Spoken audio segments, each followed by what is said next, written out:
Okay guys, तो आज के सेशन में हम लोग डिस्कस करेंगे सर्वलेट में अगर हमें सर्वलेट के हेल्प से हमें कुछ डेटा डेटाबेस में स्टोर करना होगा तो किस तरीके से काम करेंगे। आज के सेशन में काफ़ी डिटेल में उसके बारे में डिस्कस करेंगे।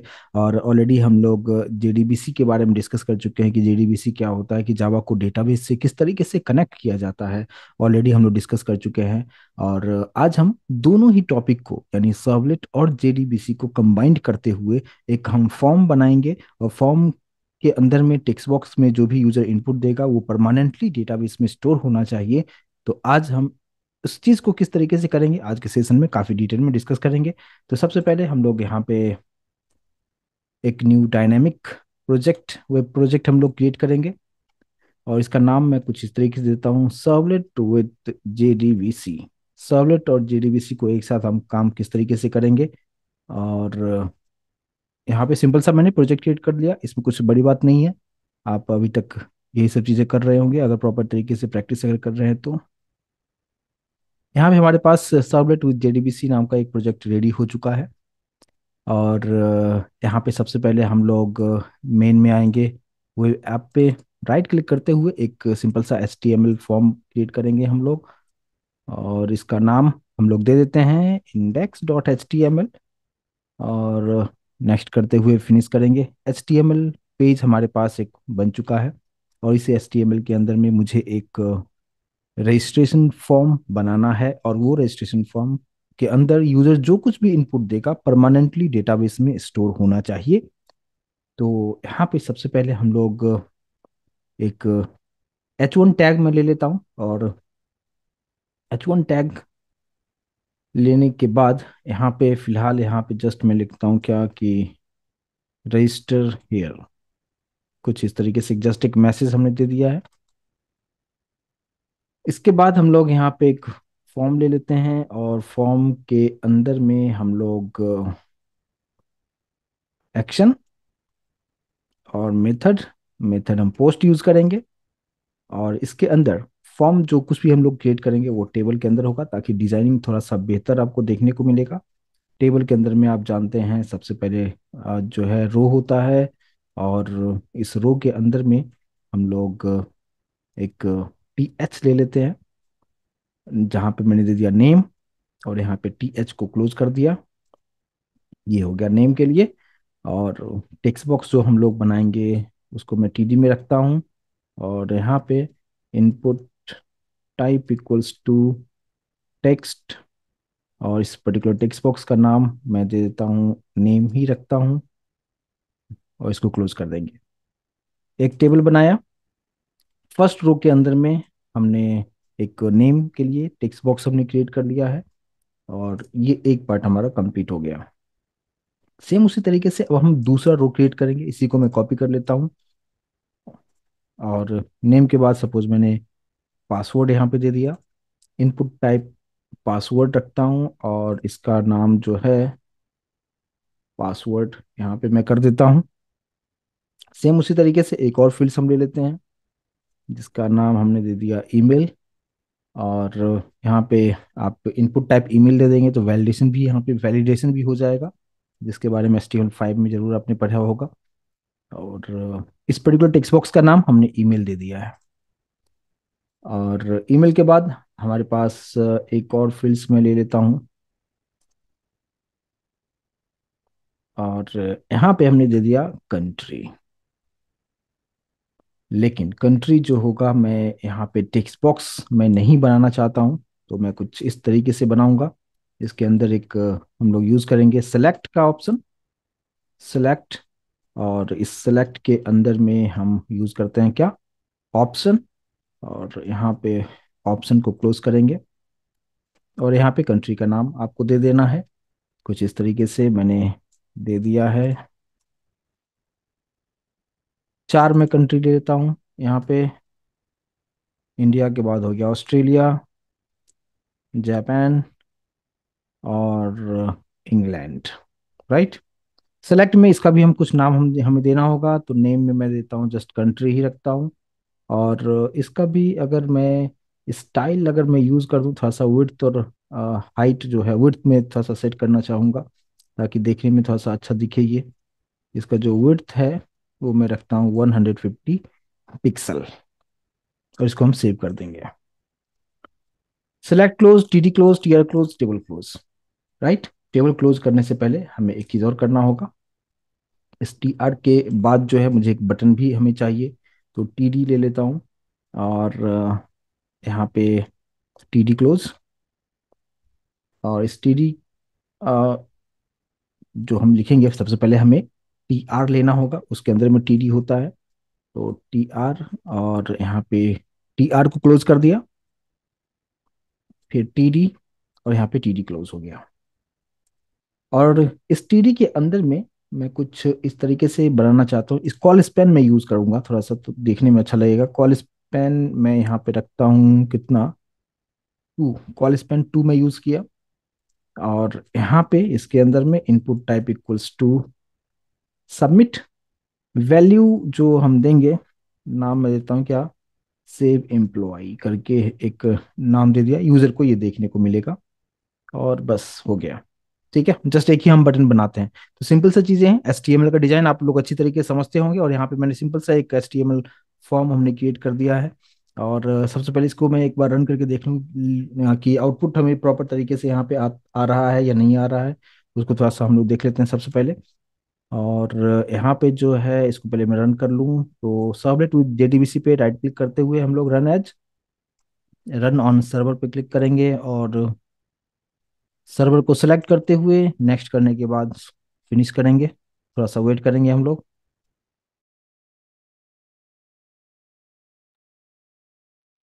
सर्वर स्टार्ट हो रहा है, और जैसे स्टार्ट होगा डायरेक्टली ये ब्राउजर से कनेक्ट होगा, और वहाँ पे अगर सब कुछ मैंने सही लिखा है तो हमें प्रॉपर एक्सपेक्टेड आउटपुट ये फॉर्म जो है वहाँ पे दिखना चाहिए। और आई थिंक ये ओपन हो चुका है, अभी आप यहाँ पे देख पाएंगे। राइट। यहाँ पे register here, name, password, email, यहाँ पे कंट्री, और सेव एम्प्लॉय, ये सब कुछ यहाँ पे प्रॉपर तरीके से आ चुका है। और यहाँ पे रजिस्टर हेयर, ये भी मैसेज मैंने यहाँ पे दे दिया है। ऑल क्लियर है। एक सिंपल सा मैंने एक फॉर्म क्रिएट कर दिया है। अभी तक हम लोगों ने ये देखा था, अगर हम सॉलिड की बात करें तो यहाँ पे हमने जो कुछ भी इंफॉर्मेशन देते थे वो जस्ट हम नेक्स्ट पेज पे ले जाते थे, जैसे मैंने लास्ट सेशन में भी आपको बताया था। सेशन के थ्रू हम लोग क्या करते थे, या नेक्स्ट पेज पे सिंपली डिस्प्ले करते थे, जो कि परमानेंटली स्टोर नहीं होता था। अब मुझे यहाँ पे यूजर जो कुछ भी यहाँ पे इनपुट देगा, यूजर सेव एम्प्लॉय करने के बाद ये सभी डेटा डेटाबेस में जाके परमानेंटली स्टोर होना चाहिए। और उसके लिए हमें क्या करना होगा, तो इसके लिए हमें एक सर्वलेट क्रिएट करना होगा, और सर्वलेट में क्या सब काम करेंगे। और JDBC अगर आप अच्छी तरीके से समझते हैं तो फिर काम बहुत आसान हो जाएगा करने के लिए। तो सबसे पहले हम लोग यहाँ पे आते हैं, और हमारे पास कितने टेक्स्ट बॉक्स हैं, उस टेक्स्ट बॉक्स का क्या नाम हमने रखा है। एक का नाम हमने रखा है नेम, एक का पासवर्ड, ईमेल, और इस जो ड्रॉप डाउन है, लिस्ट जो हमने बनाया है उसका नाम है कंट्री। तो ये टोटल 4 हमारे पास में है। ठीक है। लेकिन मैं चाहता हूँ कि सभी, अगर मान लो कि एम्प्लॉय का डेटा मैं ले रहा हूँ तो उसका एक आईडी भी होना चाहिए। तो टोटल हम 5 वेरिएबल्स हम यूज करेंगे। एक सिंपल सा एक क्लास हम क्रिएट करेंगे जो कि सर्वलेट नहीं होगा। तो सबसे पहले एक सिंपल सा क्लास हम क्रिएट करेंगे। वो क्लास हम कैसे क्रिएट कर सकते हैं, और कहाँ पे क्रिएट करते हैं, जावा रिसोर्स पे, और SRC मेन पे आप राइट क्लिक करते हुए, और एक सेकेंड, यहाँ पे हमने राइट क्लिक करते हुए यहाँ पे न्यू करना है, और यहाँ पे हम लोग सिंपल सा क्लास ले लेंगे। और इस क्लास का नाम हमने मीनिंगफुल रखा, एम्प्लॉई नाम का एक क्लास दे दिया। और इसका पैकेज का नाम हमने E.M.P कर दिया। आप नाम कुछ भी दे सकते हैं, जस्ट पैकेज का नाम है। और यहाँ पे जस्ट हम फिनिश करेंगे।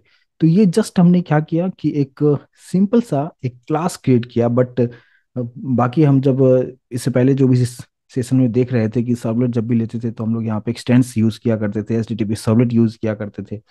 ये सब चीजें हमें यहाँ पे नहीं करना है। मेरा टारगेट है ये कि मेरे पास टेक्स्ट बॉक्स कितने हैं, और एक आईडी को भी हमें ऐड करना है। तो मैं उसका उस नाम से मैं वेरिएबल में क्रिएट कर रहा हूँ। और उसका क्या यूज होगा थोड़ी देर में आपको समझ में आ जाएगा। मान लो कि मैंने कहीं यहाँ पे ले लिया, प्राइवेट में इंटीजर आईडी ले लिया, प्राइवेट स्ट्रिंग में नेम हमारे पास में है, फिर पासवर्ड है, ईमेल है, और यहाँ पे कंट्री है। राइट, यही 4 वेरिएबल हमारे पास में है, और एक एक्स्ट्रा मैंने आईडी भी रखा हुआ है। और ये प्राइवेट में है तो हमें सबसे पहले इसके लिए सेटर एंड गेटर क्रिएट करना होगा। और वो क्रिएट करने का तरीका क्या है, राइट क्लिक आप करेंगे, सोर्स पे जाएंगे और यहाँ पे आपको ऑप्शन देखने को मिलेगा, generate getters and setters, right. Just इस पे क्लिक करना है आपको, किसके लिए जनरेट करना है, सभी के लिए, सेलेक्ट ऑल कर लीजिए और यहाँ पे जनरेट कर लीजिए। और ये हमारे पास कोड बन चुका है, राइट। ये सब कोड जावा में आप अच्छी तरीके से आप समझ चुके होंगे।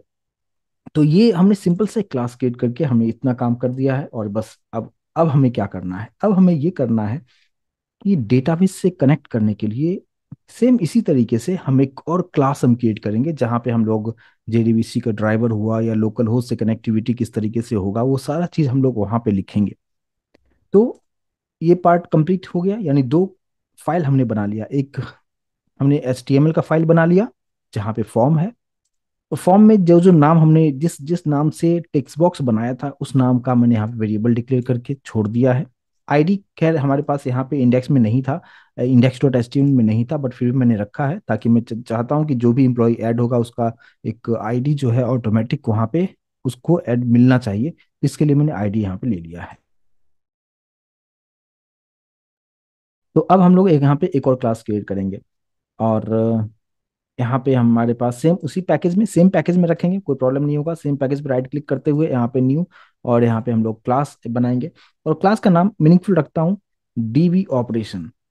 मतलब डेटाबेस का जो भी ऑपरेशंस होगा सब इसी क्लास में हम लोग करेंगे, लेकिन इसको हम सर्वलेट की तरह यूज नहीं करेंगे, नॉर्मल क्लास की तरह हम यूज करेंगे। और यहाँ पे हम फिनिश करेंगे। तो डीबी ऑपरेशन नाम का एक मैंने क्लास यहाँ पे क्रिएट कर लिया है। और अब इसके अंदर में क्या सब चीजों को करेंगे उसको समझिए। जेडीबीसी अगर आप अच्छी तरीके से पढ़ चुके हैं, समझ चुके हैं, प्रैक्टिस कर चुके हैं, तो आपको समझना ये बहुत आसान होगा। वहाँ पे हमारे पास एक कनेक्शन क्लास हुआ करता था, क्लास डॉट फॉर नेम, जो जेडीबीसी ड्राइवर को हम एक्टिवेट करते थे, ड्राइवर मैनेजर होता था। तो ये सारी चीजें हमें यहाँ पे लिखना है। तो यहाँ पे सबसे पहले मैंने क्या किया कि पब्लिक एक मेथड में क्रिएट कर रहा हूँ। और यहाँ पे मैंने स्टैटिक लगाया हुआ है। और कनेक्शन जो क्लास हम यूज करते हैं कनेक्टिविटी के लिए, वो क्लास का नाम एज अ रिटर्न टाइप में यहाँ पे यूज कर रहा हूँ।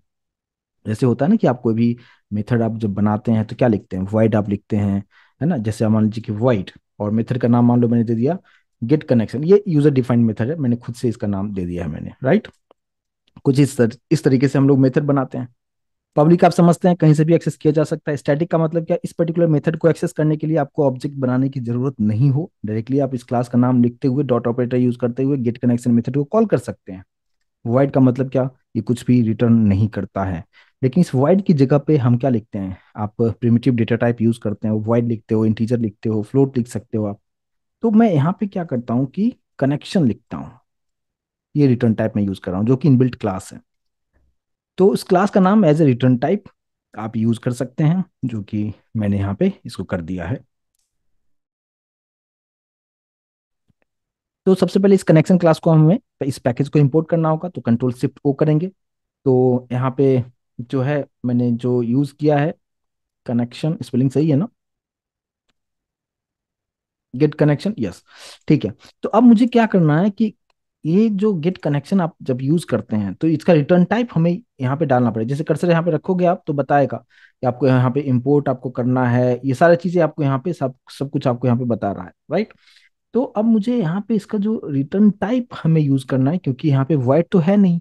तो वॉइड अगर नहीं है तो हमें वहाँ पे रिटर्न कनेक्शन का जो ऑब्जेक्ट है वो हमें रिटर्न करना पड़ेगा। तो उसको हम कैसे सही करेंगे, देखिए। सबसे पहले जो कनेक्शन क्लास है, यहाँ पे हम लिखेंगे कनेक्शन, ऑब्जेक्ट का नाम इक्वल्स टू, इसको इनिशियलाइज कर दिया मैंने नल से, डायरेक्टली हमने नल से इनिशियलाइज कर दिया। इसको हम इंपोर्ट कर लेंगे, कंट्रोल शिफ्ट ओ से हमने इंपोर्ट कर लिया है। गेट कनेक्शन के पास जो आपको एरर दिखा रहा है, क्योंकि हमें यहाँ पे ऐड रिटर्न स्टेटमेंट को ऐड करना होगा, मैंने यहाँ पे ऐड कर लिया है। रिटर्न इसका जो ऑब्जेक्ट होगा उसी ऑब्जेक्ट को ये रिटर्न करेगा, ठीक है। और इसी के अंदर में हम लोग जो जेडीबीसी ड्राइवर हम यूज करते थे उसको एक्टिवेट करेंगे। तो कैसे करेंगे, यानी इसी कनेक्शन जो हमने लिखा है इसी के नीचे हम लोग आते हैं। और यहाँ पे अगर आप लोगों को याद होगा, क्लास डॉट फॉर नेम हम यूज करते थे, और यहाँ पे जेडीबीसी ड्राइवर का नाम लिखेंगे। तो यहाँ पे com dot my SQL dot JDBC dot JDBC dot driver आपको लिखना है। आई होप कि सभी लोगों को याद होगा, जेडीबीसी में ये चीजें मैंने बताया था। और जब आप ये पार्ट आप लिखेंगे तो इस तरीके से आपको एरर दिखाएगा। और एरर दिखाने का मतलब क्या है, यहाँ पे कंपाइल टाइम एक्सेप्शन आ रहा है जिसको हैंडल करना पड़ेगा। यहाँ पे जैसे कर्सर को आप रखोगे बोलेगा ऐड थ्रोज डिक्लेरेशन, आप जस्ट यहाँ पे क्लिक कर दें और यहाँ पे क्लास नॉट फाउंड जो है ये चीजें यहाँ पे थ्रोज कर लिया है, यानी ये एक्सेप्शन को हैंडल कर लिया है। तो ये एक पार्ट हो गया। यहाँ पे मैंने जेडीबीसी ड्राइवर को मैंने यहाँ पे एक्टिवेट कर दिया है, यानी रजिस्टर कर दिया है। अब हम बात करते हैं कि कनेक्शन का जो ऑब्जेक्ट है कौन, उसके अंदर में हमें क्या करना होगा। Driver manager dot get connection के हेल्प से हमें बताना होगा कि जेडीबीसी को कनेक्टिविटी हम, यानी जावा की कनेक्टिविटी हम माइस्क्ल के साथ कर रहे हैं, लोकल होस्ट पे कर रहे हैं, डेटाबेस का क्या नाम है, ये सारी चीजें आपको यहाँ पे बताना पड़ेगा। तो कैसे बताएंगे हम। कनेक्शन का जो ऑब्जेक्ट है इक्वल्स टू लिखा, यानी कनेक्शन का ऑब्जेक्ट हमने कौन यूज किया, इक्वल्स टू हमने क्या लिखा कि driver manager dot get connection, और डबल कोड के अंदर में आपको बताना होगा कि किसका कनेक्टिविटी किसके साथ कहाँ पे हो रहा है, और डेटाबेस का नाम क्या है, और यूजर नेम क्या है, और पासवर्ड क्या है। यूजर नेम एंड पासवर्ड किसका, माई एसक्यूएल। जब मैं इंस्टॉलेशन का प्रोसेस बता रहा था तो वहां पे मैंने काफी डिटेल में एक्सप्लेन किया था। तो यहाँ पे हम लोग क्या यूज करेंगे, JDBC colon MySQL colon, दो बार slash slash localhost colon देना है 3306, ये पोर्ट नंबर होता है माई एसक्यूएल का। और फिर आपको स्लैश देना है, और फिर डेटाबेस का नाम आपको देना है। तो जो भी आप डेटाबेस नाम आप देना चाहें, मैं दे दिया EMPDB, मतलब एम्प्लॉय का डेटाबेस। आप जो भी तो इस नाम का हमें डेटाबेस क्रिएट करना होगा, जो कि अभी हम थोड़ी देर में हम क्रिएट करेंगे। तो गेट कनेक्शन जो यहाँ पे मेथड है उसके अंदर मैंने क्या लिखा कि जेडीबीसी का कनेक्टिविटी माई एसक्यूएल के साथ होगा, लोकल होस्ट पे होगा, उसका पोर्ट नंबर क्या है 3306, और डेटाबेस का नाम क्या है ये EMPDB। लेकिन EMPDB नाम का मैंने बनाया नहीं है अभी, जस्ट थोड़ी देर में हम बनाएंगे। फिर कॉमा आपको देना है, और कॉमा देने के बाद फिर आपको बताना है कि जब डेटाबेस से आप कनेक्ट करोगे तो उस डेटाबेस का जो यूजर नेम एंड पासवर्ड है वो क्या है। तो यहाँ पे फिर से डबल कोड के अंदर में लिखना है। और यूजर नेम, आप अगर जेडीबीसी आप अच्छी तरीके से किए हैं तो वहाँ पे मैंने बताया था रूट यूजर नेम होता है। और अगर रूट यूजर नेम है तो पासवर्ड आपको देने की जरूरत नहीं है, लेकिन डबल कोड देके उसके लिए स्पेस आपको जरूर मेंशन करना होगा। कुछ इस तरीके से यहाँ पे फिर से आपको एरर दिखाएगा। तो फिर से आपको कर्सर को यहाँ पे रखना है, रखने के बाद यहाँ पे ऐड थ्रोज डिक्लेरेशन करेंगे, और यहाँ पे एसक्यूएल एक्सेप्शन जो है यहाँ पे जो है थ्रोज कर लिया है, यानी एक्सेप्शन को हैंडल किया जा चुका है। बस इतना आपको काम करना है। और लास्ट में हमने रिटर्न कौन, यानी कनेक्शन का जो ऑब्जेक्ट है उसको मैंने रिटर्न कर दिया है, बस कंप्लीट काम। यानी जब भी हमें डेटाबेस से कनेक्टिविटी करना होगा तो आपको क्या करना होगा, इस मेथड को कॉल कर दीजिए। जैसे ये मेथड कॉल होगा, यानी गेट कनेक्शन नाम का जो मेथड है ये इनबिल्ट नहीं है, मैंने खुद से नाम दिया है, आपको जो मर्जी आप दे सकते हैं, लेकिन मीनिंगफुल नाम आप रखें तो ज़्यादा बेहतर होगा। और जैसे इस मेथड को कॉल करेंगे ये सारा चीज़ होगा, और आप डेटाबेस के साथ आपका कनेक्शन हो जाएगा। अब बात करते हैं कि अब मुझे डेटा को स्टोर करना है। ठीक है, तो डेटा को स्टोर करने के लिए हम लोगों को माई का जो सिंटैक्स होता है, इंसर्ट इनटू टेबल का नाम और जो भी वैल्यूज होता है वो सारा चीज़ आपको यहाँ पे बताना होगा। तो मैं चाहता हूँ क्या कि यहाँ पे उसके लिए भी एक सेपरेट मेथड बना दूँ, पब्लिक स्टैटिक, और इसका रिटर्न टाइप मैं इंट रखता हूँ। और मान लीजिए कि मेथड का नाम मैंने दे दिया सेव, सेव करना है तो उस तरीके से। अब पैरामीटर में हमें ये बताएंगे कि कौन से क्लास के डेटा को सेव करना है। मैंने अभी एक एम्प्लॉय नाम का एक क्लास क्रिएट किया है जिसके अंदर में ये सारा चीज है, ID name password email country सारा चीज है, और यही सब यूजर इनपुट देगा और उसको हमें डेटाबेस में ऐड करना है। तो ये क्लास का जो नाम है वो यहाँ पे हम पैरामीटर में हम पास कर देंगे कि इस क्लास के डेटा को हमें स्टोर करना है, तो इसका एक ऑब्जेक्ट हमने ई बना दिया, कुछ इस तरीके से। अब यहाँ पे ये आपको एरर क्यों दिखा रहा है, एरर दिखाने का रीजन यही है कि इंटीजर लिखे हो तो रिटर्न टाइप तो होना चाहिए, तो हमने रिटर्न नहीं लिखा है, तो इसलिए हम थोड़ी देर में यहाँ पे रिटर्न भी हम यहाँ पे लिखेंगे। लेकिन यहाँ तक मैं उम्मीद करूंगा कि आप समझ पाए होंगे कि पब्लिक स्टैटिक इंट मैंने यहाँ पे रखा है रिटर्न टाइप, और मेथड का नाम है सेव। आप कुछ भी नाम दे सकते हैं, कौन से क्लास के डेटा को सेव करना है तो उस क्लास का जो नाम है उस डेटा टाइप यहाँ पे आप यूज कर लें, एम्प्लॉय ई। और अब यहाँ पे मैंने एक वेरिएबल ले लिया स्टेटस, स्टेटस नाम का एक वेरिएबल रखा जिसका वैल्यू मैंने स्टार्टिंग में 0 कर दिया है। इंट स्टेटस नाम से आप नाम कुछ भी दे सकते हैं, जस्ट मीनिंगफुल नाम रखा मैंने, इंट स्टेटस इक्वल टू 0। इसके बाद हमने क्या किया कि हम यहाँ पे एक ट्राई लगा देता हूँ ताकि प्रॉब्लम ना हो। ट्राई के अंदर में मैंने क्या किया कि कनेक्शन जो क्लास है उसका हम यूज करेंगे, कनेक्शन कॉन इक्वल्स टू। मुझे क्या करना है कि डेटाबेस से कनेक्ट करना है, और मैंने आपको बताया कि जब भी कनेक्शन करना होगा तो गेट कनेक्शन मेथड को कॉल कर दीजिए। ठीक है। और गेट कनेक्शन मेथड कौन सा है? स्टैटिक मेथड है। तो इसको कॉल करने के लिए हमें ऑब्जेक्ट बनाने की जरूरत तो होगी नहीं, तो हम डायरेक्टली कॉल कर सकते हैं इसको। लेकिन ये कौन से क्लास के अंदर में है? DB operation. तो मैं इसी को कॉपी करते हुए यहाँ पे रखा, डीबी ऑपरेशन डॉट, आप देख सकते हैं ऊपर इंटेलिजेंस में आ रहा है गेट कनेक्शन मेथड। तो ऑटोमेटिक जो है ये कनेक्ट हो जाएगा। यानी जैसे इस मेथड को आप कॉल करेंगे ये डेटाबेस इससे कनेक्ट हो जाएगा, क्योंकि गेट कनेक्शन मेथड के अंदर में सारा चीज आप करके रखे हो, और यहाँ पे कनेक्शन उसको मिल जाएगा। इसके बाद आते हैं, अब मुझे क्या करना है कि माई एसक्यूएल के सिंटैक्स हमें यूज करना है, जिसके थ्रू आप डेटाबेस में डेटा को स्टोर आप कर सकते हैं। तो उसके लिए हम लोग यूज करते हैं क्या? प्रिपेयर्ड स्टेटमेंट हम क्लास यूज करते हैं, और जिसके पैरामीटर में आप एसक्यूएल के सिंटैक्स को आप यूज कर सकते हो, लिख सकते हो आप। ठीक है। तो प्रिपेयर्ड स्टेटमेंट का काम आपसे भी पूछा जाता है कि what is the role of prepared statement. आपको सिंपली आप एक प्लान में भी इस तरीके से बता सकते हैं कि प्रिपेयर्ड स्टेटमेंट के अंदर में ही आप क्या करते हैं कि आप उसके जो माइस्क्यूल के जो सिंटैक्स है वो हम उसके अंदर हम पास कर सकते हैं। तो मैं सबसे पहले यहाँ पे प्रिपेयर्ड स्टेटमेंट यहाँ पे लिखूंगा, प्रिपेयर्ड स्टेटमेंट ऑब्जेक्ट। अब यहाँ पे जो भी कनेक्शन हुआ है ये सब कुछ कनेक्शन होके कहाँ पे हमने रखा हुआ है? कॉन में। तो हम यहाँ पे यूज करेंगे कॉन डॉट प्रिपेयर स्टेटमेंट। यहाँ पे आपको देखने को मिलेगा प्रिपेयर स्टेटमेंट, और यहाँ पे डबल कोट के अंदर में आप एसक्यूएल का जो सिंटैक्स है वो आप यहाँ पे डाल दीजिए।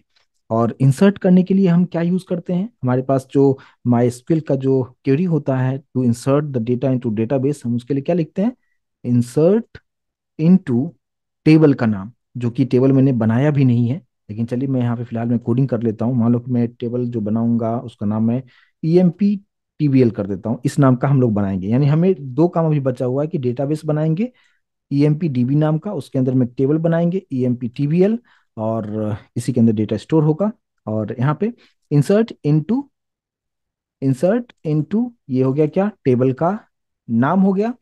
और यहाँ पे ब्रैकेट आपको देना है, और इस ब्रैकेट में हमें ये बताना है कि कौन कौन से फील्ड्स हमें स्टोर करना है। हमें नेम है हमारे पास में, पासवर्ड है, ईमेल है, और यहाँ पे कंट्री है। ये चार डेटा हमारे पास में इस तरीके से है, इसके अंदर में डेटा स्टोर होना चाहिए। और फिर हम लोग यहाँ पे लिखेंगे क्या? वैल्यूज। और ब्रैकेट में यूज करते हुए चार हमारे पास वैल्यू है, नेम, पासवर्ड, ईमेल, कंट्री। तो यहाँ पे हमें 4 टाइम्स क्वेश्चन मार्क देना है, और इसके बारे में जेडीबीसी में ऑलरेडी हम लोग डिस्कस कर चुके हैं। अगर आपने अच्छी तरीके से प्रैक्टिस किए हैं तो आपको ये कंसेप्ट समझ में आ रहा होगा। यानी मैंने यहाँ पे जो किया, क्या सब किया, और प्रिपेयर्ड स्टेटमेंट को हमें इंपोर्ट करना होगा। कंट्रोल शिफ्ट ओ कर लीजिए, ये इंपोर्ट हो चुका है। कि प्रिपेयर स्टेटमेंट के अंदर में हमने क्या किया कि डेटा को इंसर्ट करने के लिए एसक्यूएल सिंटैक्स यूज किया, इंसर्ट इनटू टेबल का नाम, और ये सब फील्ड्स है। और उस फील्ड्स के अंदर में जो वैल्यू होगा, वैल्यू मुझे भी पता नहीं है कि यूजर उसमें क्या डेटा डालेगा, तो जस्ट आप क्वेश्चन मार्क जितना डेटा रहेगा 4, अगर फील्ड्स हमारे पास में है तो हमें 4 बार हमें क्वेश्चन मार्क देना होगा। अगर एक और फील्ड्स होता तो एक और क्वेश्चन मार्क आपको देना होता। और इतना करने के बाद अब हमें क्या करना होगा? इसके बाद अब ये जो कुछ भी इंसर्ट होगा, डेटा जो इंसर्ट होगा, ये सब कुछ हमारे पास किसके ऑब्जेक्ट में स्टोर्ड है? प्रिपेयर्ड स्टेटमेंट के ऑब्जेक्ट में स्टोर है। तो अब हम लोग यहाँ पे इसका यूज करेंगे पीएस डॉट। अब मुझे डेटा देना है, वैल्यू देना है, तो हमें कैसे हम दे सकते हैं? तो उसके लिए आता है क्या? हमने सेट स्ट्रिंग, यहाँ पे एक इनबिल्ट मेथड होता है सेट स्ट्रिंग, आपको यूज करना है। यहाँ पे 2 पैरामीटर होता है। आपको पहले लोकेशन बताइए कि फर्स्ट पोजीशन पे कौन सा डेटा जाएगा, और इसके बाद यहाँ पे सब फर्स्ट पोजीशन पे क्या है? नेम है, सेकंड पोजीशन पे पासवर्ड है, थर्ड पे ईमेल है, फोर्थ पे कंट्री है। तो फर्स्ट पोजीशन पे हमें क्या देना है? नेम देना है, राइट। लेकिन नेम जो है वो कहाँ पे है? नेम आपको अभी जस्ट मैंने बताया कि एम्प्लॉय के अंदर में नेम है, लेकिन नेम आप देखोगे ये प्राइवेट में है, तो इसको हम डायरेक्टली क्या एक्सेस हम कर सकते हैं? तो डेफिनेटली हम नहीं कर सकते हैं, प्राइवेट है तो इसके लिए मैंने सभी के लिए सिटर एंड गेटर मेथड हमने क्रिएट किया हुआ है। तो हम लोग लेकिन इसको एक्सेस करने के लिए हमें एम्प्लॉय क्लास के लिए ऑब्जेक्ट बनाना होगा, और जो कि मैंने यहाँ पे ऑलरेडी मैंने इस सेव मेथड के अंदर में एम्प्लॉय ई करके रखा हुआ है। इसलिए यहाँ पे हम क्या करते हैं कि ई एम्प्लॉय का जो ऑब्जेक्ट है डॉट गेट नेम मेथड को कॉल कर देंगे। और जब गेट नेम मेथड कहाँ पे है, गेट नेम मेथड जो है एम्प्लॉय क्लास के अंदर में, आप यहां से भी जा सकते हो। आप देखो अभी आप गेट नेम, अगर आपने कोड आप कहीं देख रहे हो और आपको समझ में नहीं आ रहा है, तो कहीं ना कहीं तो जरूर ये है। तो आप अपने कीबोर्ड से अगर कंट्रोल बटन प्रेस करके रखोगे तो यहाँ पे लिंक आ जाएगा, और जैसे यहाँ पे क्लिक करोगे तो यहाँ पे बता देगा कि देखो यहाँ पे गेट नेम मेथड जो है मैंने एम्प्लॉय डॉट जावा जो फाइल है उसके अंदर हमने बनाया हुआ है, और ये मेथड कॉल होगा तो क्या रिटर्न करेगा, नेम की वैल्यू रिटर्न करेगा। और यही नेम की जो वैल्यू है वो सेट होके पीएस में जाके स्टोर हो जाएगा, डेटाबेस में जाके स्टोर हो जाएगा। और सेम इसी तरीके से हमें बाकी के सभी डेटा को हमें करना है। तो सेम उसी तरीके से पीएस डॉट सेट स्ट्रिंग, और स्ट्रिंग क्यों, क्योंकि सभी में स्ट्रिंग में डिक्लेयर किया है। और फिर यहाँ पे हमें क्या करना है, यहाँ पे पोजीशन देना है आपको, और यहाँ पे फिर एम्प्लॉय का ऑब्जेक्ट डॉट गेट पासवर्ड, यहाँ पे आपको देखने को मिलेगा ये पासवर्ड वाला पार्ट हो गया। PS dot set set string, यहाँ पे थर्ड पे हमारे पास में जो डेटा है वो ई डॉट गेट ईमेल, और फिर पी एस डॉट सेट, फिर हमारे पास सेट स्ट्रिंग। फोर्थ पोजीशन पे जो है यहाँ पे क्या होगा, E dot gate country. Right, कुछ इस तरीके से ये सारी चीजें हम लोग यहाँ पे कर देंगे।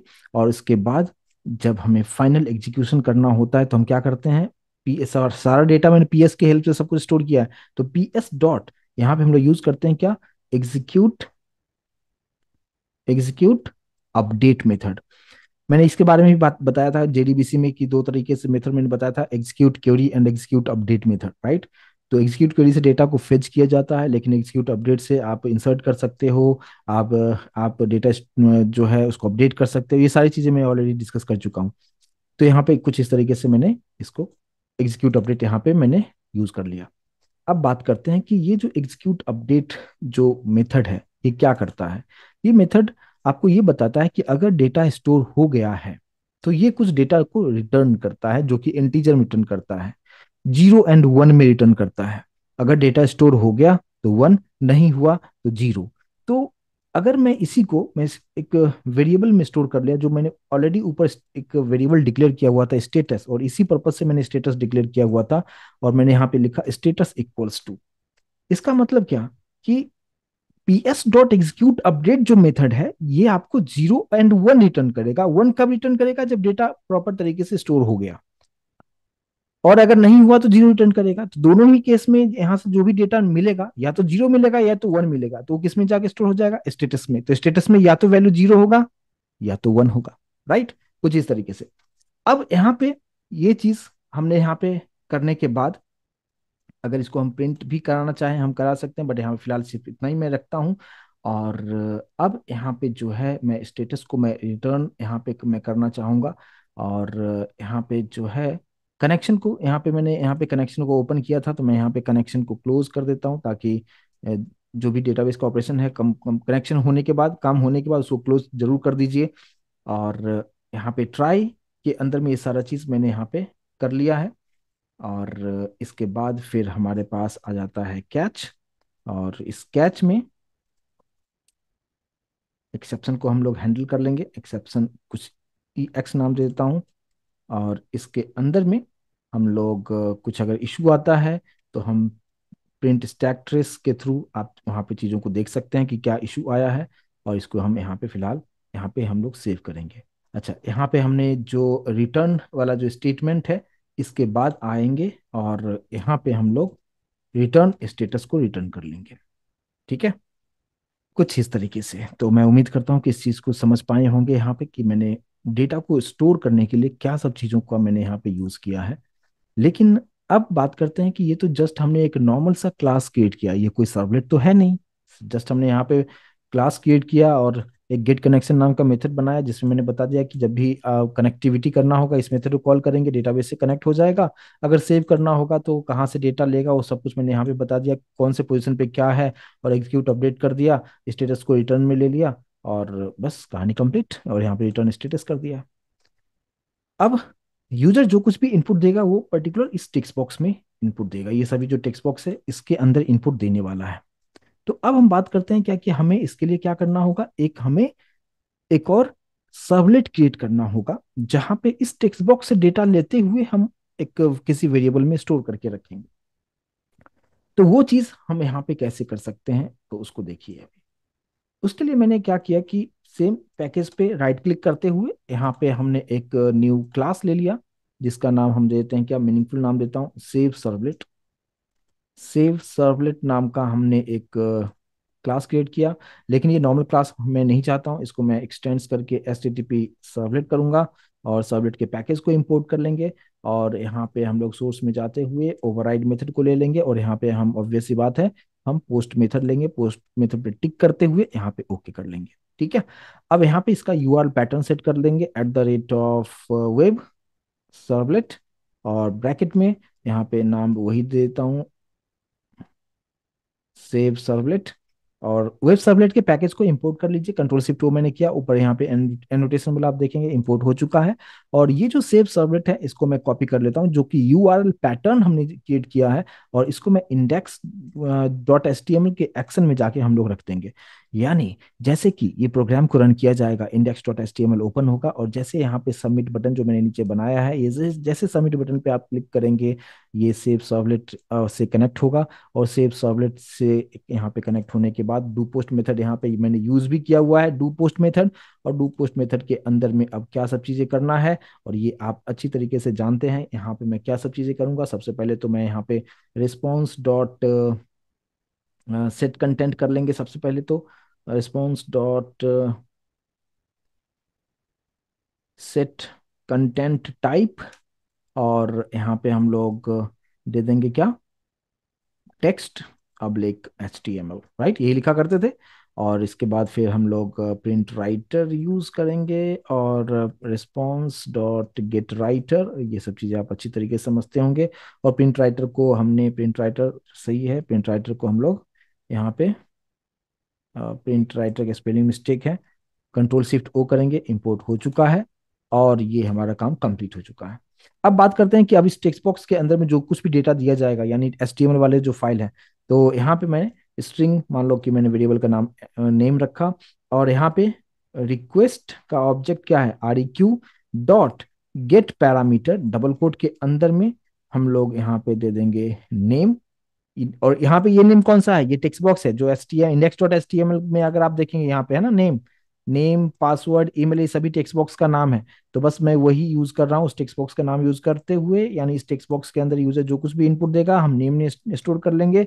और कुछ इसी तरीके से नेम के बाद हमारे पास में क्या है, पासवर्ड हमने यूज किया था, पासवर्ड हो गया हमारे पास। और इसके बाद फिर हमारे पास ईमेल है, और फिर हमारे पास में यहाँ पे कंट्री है।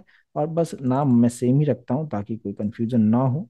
वैसे अभी आप लोग इस सब चीज़ों को आप अच्छी तरीके से समझ पा रहे होंगे, क्योंकि अभी आप सर्वलेट के एंडिंग पोजीशन पे पहुंच चुके हैं, राइट। कुछ इस तरीके से यहाँ पे मैंने कर दिया है। अब बात करते हैं कि अब ये जो इस टेक्स्ट बॉक्स से डेटा, इस नेम पासवर्ड ईमेल और कंट्री में आ चुका है, अब यही डेटा मुझे वापस देना है एम्प्लॉय के अंदर में। यहाँ पे जो मैंने उस तरफ से गेट किया था, यहाँ पे मुझे सेट करना होगा, यानी यहाँ पे सेट नेम को कॉल करेंगे ताकि यहाँ से डेटा इसको मिल जाएगा। तो हम लोग सबसे पहले क्या करते हैं, उस क्लास के लिए ऑब्जेक्ट बनाएंगे, एम्प्लॉय के लिए ऑब्जेक्ट बनाएंगे। और यहाँ पे EO=न्यू एम्प्लॉय, ये ऑब्जेक्ट हमने क्रिएट कर लिया है। और यहाँ पे EO डॉट, यहाँ पे हम सेट करेंगे। तो सेट सबसे पहले यहाँ पे देखेंगे सेट नेम आ चुका है, और यहाँ पे name already value by default ले लिया है उसने। और सेम उसी तरीके से यहाँ पे EO डॉट सेट नेम के बाद है पासवर्ड, एक सेकेंड, नेम के बाद है सेट पासवर्ड। यहाँ पे पासवर्ड जो वैल्यू है वो चला जाएगा उस तरफ, सेट ईमेल, और यहाँ पे ईमेल डेटा उधर जाना चाहिए। और यहाँ पे हमारे पास एक और है कंट्री। तो अब देखिए डेटा कहाँ से कहाँ तक जा रहा है, इस चीज को आप समझिएगा। यहाँ पे हमारे पास सेट नेम किया, और ये डेटा जो है नेम, नेम का मतलब क्या, ये नेम, और इसके अंदर में डेटा कहाँ से आ रहा है, टेक्स्ट बॉक्स से। तो टेक्स्ट बॉक्स से इस नेम में आया, और इस नेम वाला जो डेटा है मैंने सेट नेम मेथड को दे दिया। और सेट नेम अगर आप देखोगे तो सेट नेम कहाँ पे है, एम्प्लॉय के अंदर में यहाँ पे है। और ये डेटा जो है हमें दिस डॉट नेम, मतलब यहाँ तक यहाँ पे आ चुका है। राइट। अगर कोर जावा आपने अच्छी तरीके से समझे हैं तो ये सब बहुत सिंपल सी चीजें हैं, राइट। तो ये चीज यहाँ पे हो गया। अब बात करते हैं कि चलो, तो अब ये सभी जो डेटा है, नेम, पासवर्ड, ईमेल, कंट्री, ये सब कुछ जो है मैंने दिया है किसके हेल्प से? एम्प्लॉय का ऑब्जेक्ट ईओ जो ऑब्जेक्ट है, इसके हेल्प से ये सभी डेटा मैंने वहां तक पहुंचा तो दिया है। अब मुझे क्या करना है कि ये सब कुछ जो डेटा दिया है, ये सभी डेटा को मुझे डेटाबेस में सेव करना है, स्टोर करना है। और स्टोर करने के लिए आप जानते हैं कि आपको डीबी ऑपरेशन जो हमने एक बनाया था, जो क्लास क्रिएट किया था, उसके अंदर जो सेव मेथड है, इसको जैसे आप कॉल करेंगे ये सारा ऑपरेशन होगा और डेटा स्टोर कर लेगा, राइट। और लेकिन इस बात पे ध्यान देना है कि जब भी सेव को कॉल करेंगे आपको क्या पास करना होगा?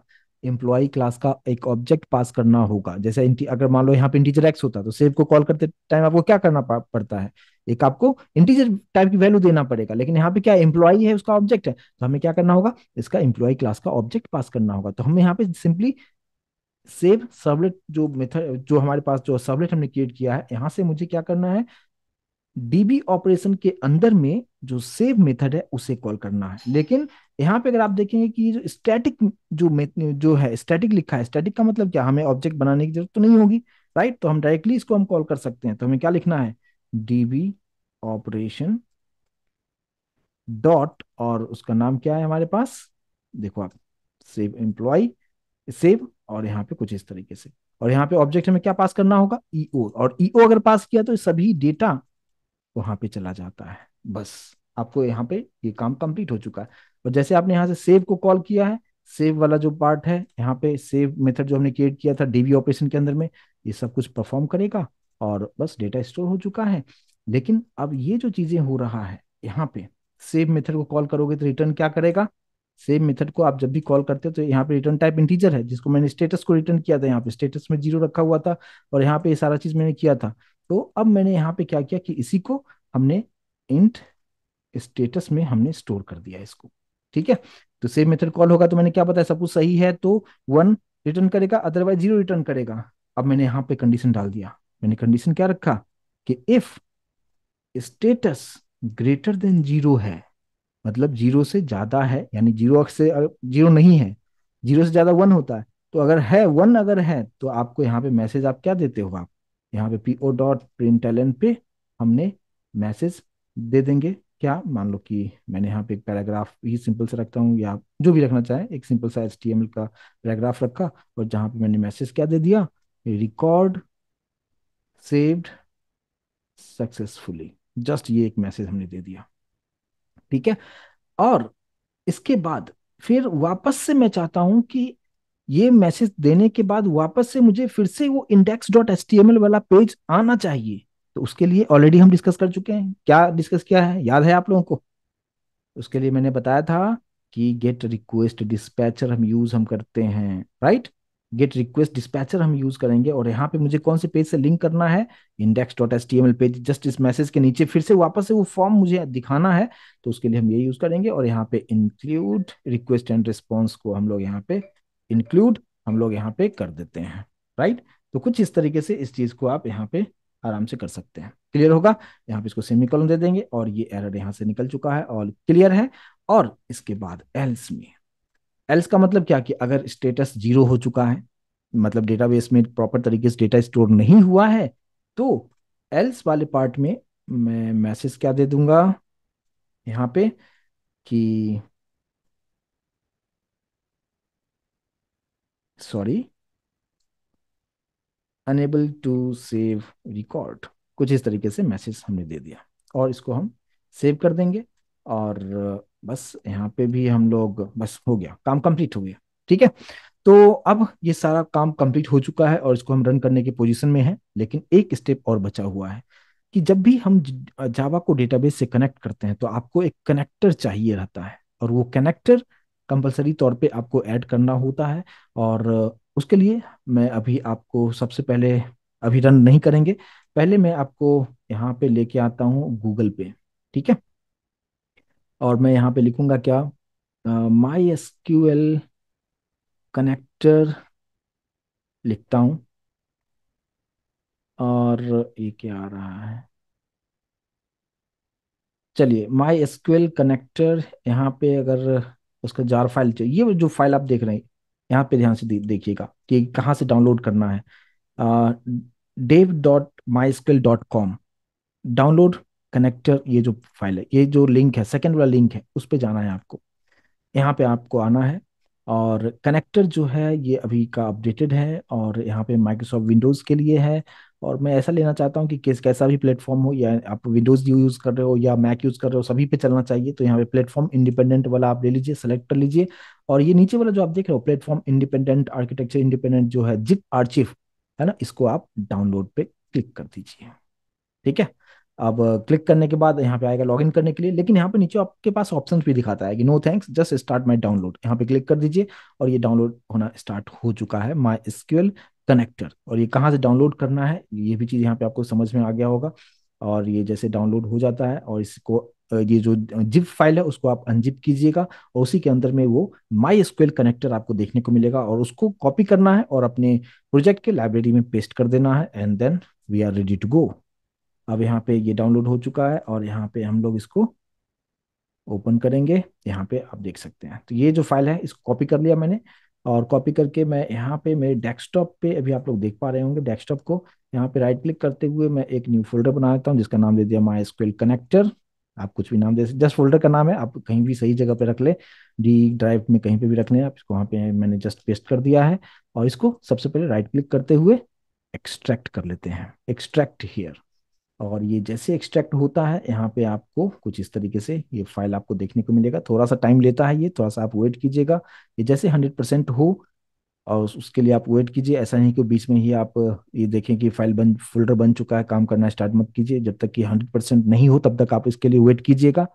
और यस, अब ये कंप्लीट हो चुका है। और जैसे ये कंप्लीट हो चुका है, इसको आप डबल क्लिक कीजिएगा, और यहाँ पे आपको बहुत सारे अलग अलग फाइल्स आपको देखने को मिलेंगे, लेकिन आप यहाँ पे ये जो फाइल है आपके काम का चीज़ है, माई एसक्यूएल कनेक्टर J 8.0, जो कुछ भी है यहाँ पे, इसको आप कॉपी कर लें।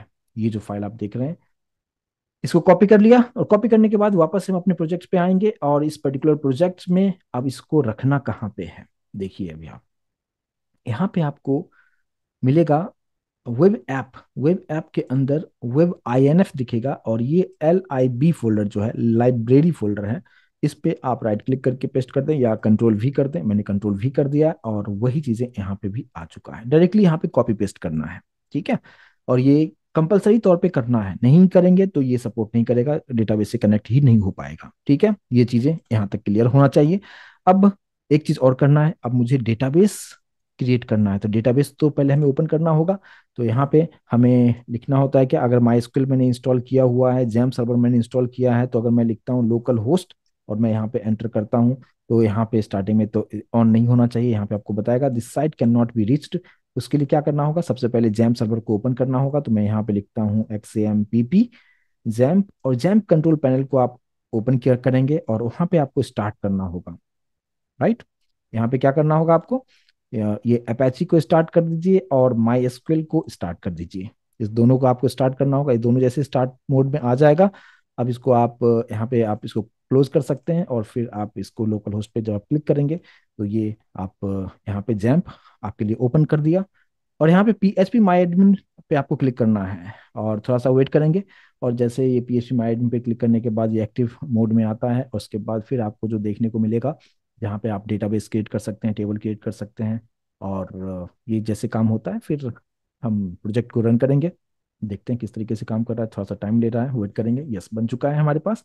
और ये फाइल हमारे पास कुछ इस तरीके से, इसका जो इंटरफेस है आपको देखने को मिलेगा, और इसके बारे में भी ऑलरेडी मैं डिस्कस कर चुका हूँ।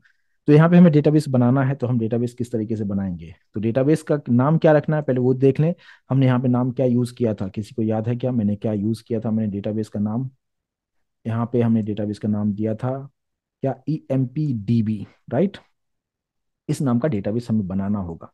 तो यहाँ पे डेटाबेस जो है आप को करना क्या है कि यहाँ पे क्लिक करेंगे, डेटाबेसेस पे क्लिक करेंगे, और यहाँ पे डेटाबेस का नाम मैंने ये डाल दिया है EMPDB, और क्रिएट कर लीजिए। और यहाँ पे हमारे पास बन चुका है, मेरे कर्सर पे फोकस कीजिएगा प्लीज। EMPDB बन चुका है, लेकिन मुझे अब टेबल बनाना है, और उस टेबल का नाम क्या होगा इस बात पे भी ध्यान देना है।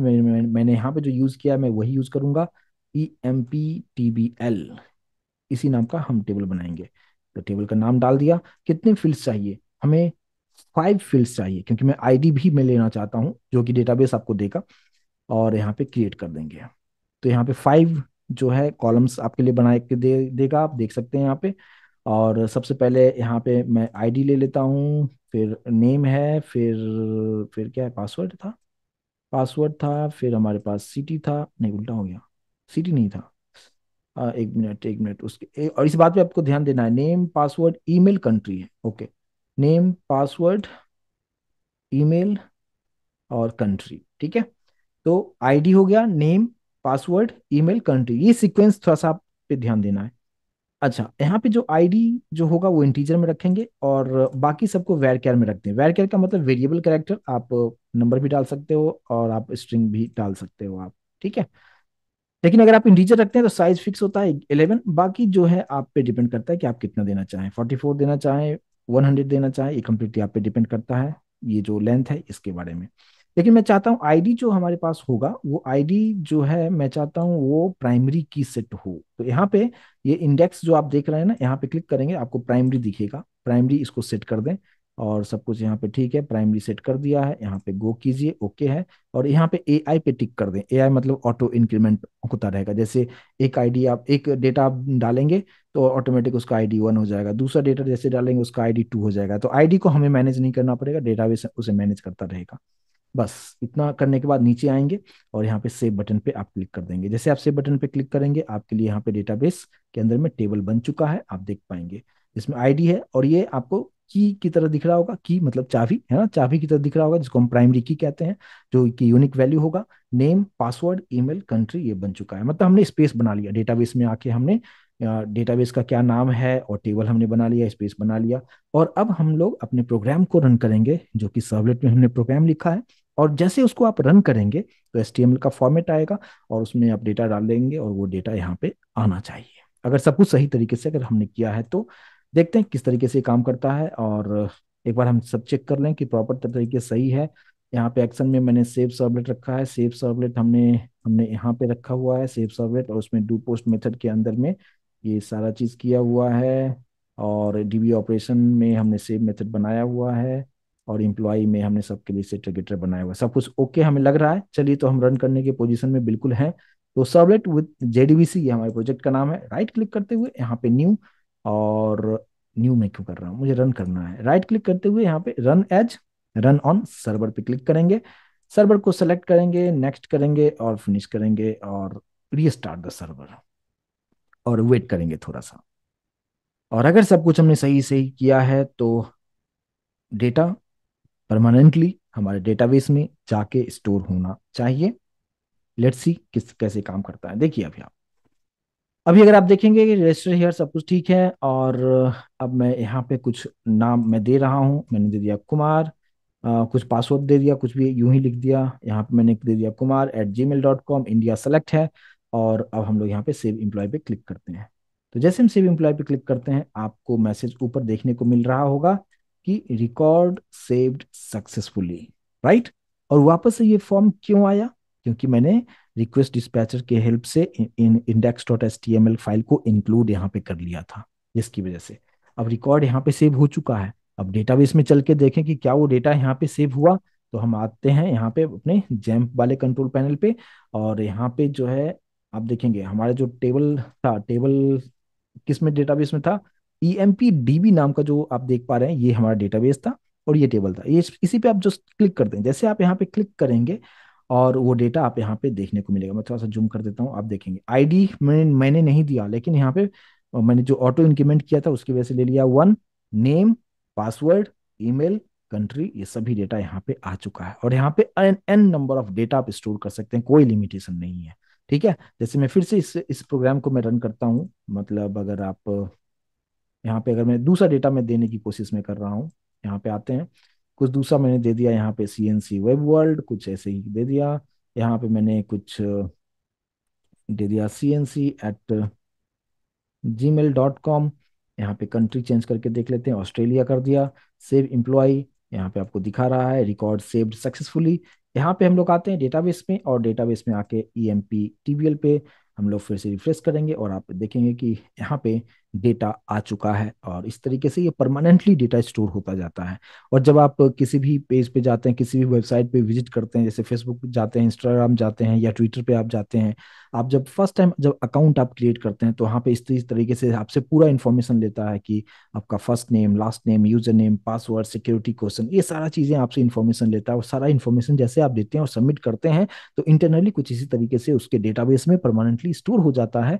और जब नेक्स्ट टाइम से जब आप लॉग इन करने चाहते हैं, तो वहीं पे आप चेक करता है कि आपने यूजर नेम और पासवर्ड क्या दिया था, और वो आपके डेटाबेस के जो जो कॉलम है उससे मैच करेगा। अगर वो मैच हो गया तो आपको एक्सेस देता है, मैच नहीं हुआ तो वहां पे रॉन्ग यूजर नेम और पासवर्ड आपको करके एरर आपको दिखाता है। तो ये मैंने आपको एक कंप्लीट एक डायनेमिकली हम किस तरीके से हम HTML फॉर्मेट में डेटा हम लेंगे, यहाँ पे जो मैंने आपको बताया, और इसको आप बेहतर तरीके से डिजाइन कर सकते हैं। ऑलरेडी मैंने आपको बता चुका हूँ कि सर्वलेट के अंदर में भी कि किस तरीके से रिस्पॉन्सिव बूटस्ट्रैप का यूज करते हुए एक फॉर्म मैंने आपको बताया था, और वही फॉर्म का आप यूज करके आप कर सकते हैं। और वहाँ पे यूजर जो कुछ भी डेटा देता है वो सभी आपके डेटाबेस में परमानेंटली स्टोर होता चला जाएगा।